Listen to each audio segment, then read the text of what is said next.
मोदी जी के नेतृत्व में तमिलनाडु में हमारी सरकार बनानी है या नहीं बनानी है। ಕಳೆದ ವರ್ಷ ಶಿವರಾತ್ರಿಯ ವೇಳೆ ಅಮಿತ್ ಶಾ ತಮಿಳುನಾಡಿನಲ್ಲಿ ಕೊಯಂಬತ್ತೂರಿನಲ್ಲಿ ಪ್ರತಿಜ್ಞೆಯನ್ನು ಮಾಡಿದ್ರು. ಮುಂದಿನ ಬಾರಿ ಬಿಜೆಪಿಯನ್ನು ತಮಿಳುನಾಡಿನಲ್ಲಿ ಮಿತ್ರ ಪಕ್ಷಗಳ ಜೊತೆ NDA ಜೊತೆ ಅಧಿಕಾರಕ್ಕೇರಿಸ್ತೀವಿ ಅಂತ. ಈಗ ಆ ತಯಾರಿಗೆ ತಮಿಳುನಾಡಿಗೆ ಕಾಲಿಟ್ಟಿದ್ದಾರೆ. ತಮಿಳುನಾಡಿಗೆ ಕಾಲಿಟ್ಟು ಮೊದಲ ಭಾಷಣದಲ್ಲೇ ಭರ್ಜರಿಯಾಗಿ ಎಲ್ಲ ಕಾರ್ಯಕರ್ತರನ್ನು ಹುರಿದುಂಬಿಸುವ ಕೆಲಸವನ್ನು ಅಮಿತ್ ಶಾ ಮಾಡಿದ್ದಾರೆ. ಈ ವೇದಿಕೆಯಲ್ಲಿ ತಮಿಳುನಾಡಿನ BJP ಅಧ್ಯಕ್ಷ ನಯನಾರ್ ನಾಗೇಂದ್ರ ಹಾಗೆ ನಿರ್ಗಮಿತ ಅಧ್ಯಕ್ಷ ದೊಡ್ಡ ಸಂಖ್ಯೆಯಲ್ಲಿ ಜನ ಬೆಂಬಲವನ್ನು ಹೊಂದಿರುವಂಥ ಕೆ ಅಣ್ಣಾಮಲೈ ಕೂಡ ಇದ್ದರು.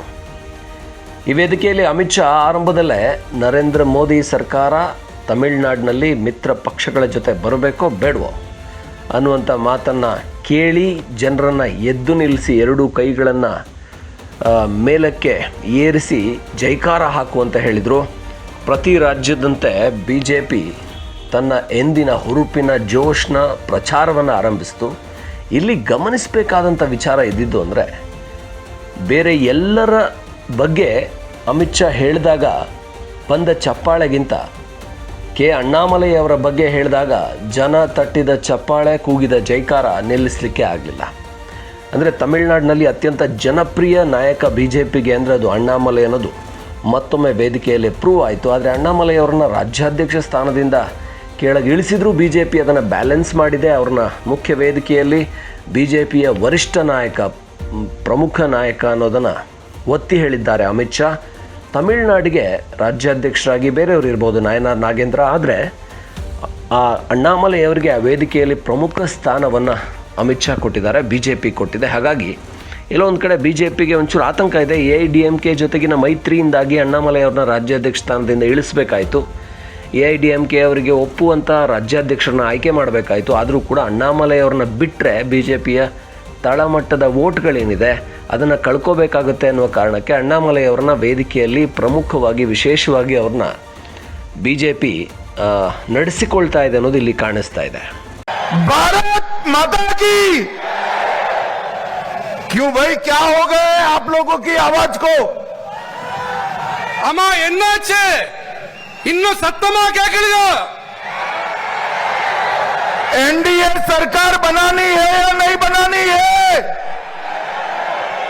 NDA அரசாங்கம் அமைக்கப்பட வேண்டுமா வேண்டாமா? मोदी जी के नेतृत्व में तमिलनाडु में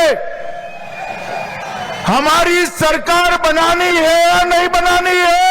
மோடி அவர்களின் தலைமையின் கீழ் நம்முடைய தமிழ்நாட்டிலே அரசாங்கம் அமைக்கப்பட வேண்டுமா வேண்டாமா? तो ऐसी आवाज नहीं चलेगी भाई. இந்த குரல்லாம் பத்தாது. सभी लोग हाथ उठाइए जरा, दोनों हाथ उठाइए, विजय के संकल्प की मुट्ठी बीजिए. உறுதியான உறுதிப்பாட்டை வெளிப்படுத்துங்கள். உங்கள் கைகளை உயரே உயர்த்துங்கள். और प्रचंड आवाज से बोलिए, உரத்த குரலில் முழக்கம் செய்யுங்கள். भारत माता की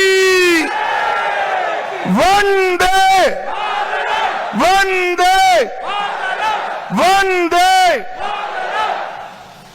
मंच पर उपस्थित भारतीय जनता पार्टी के प्रदेश अध्यक्ष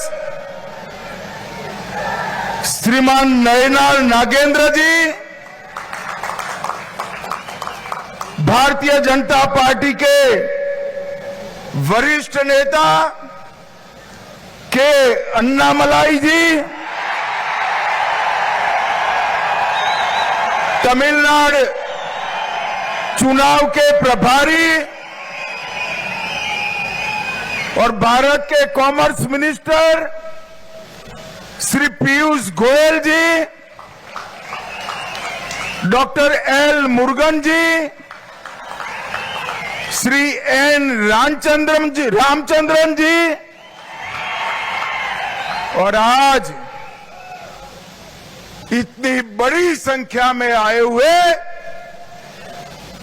भारतीय जनता पार्टी के मालिक, ऐसे मेरे सभी कार्यकर्ताओं को मेरा प्रणाम.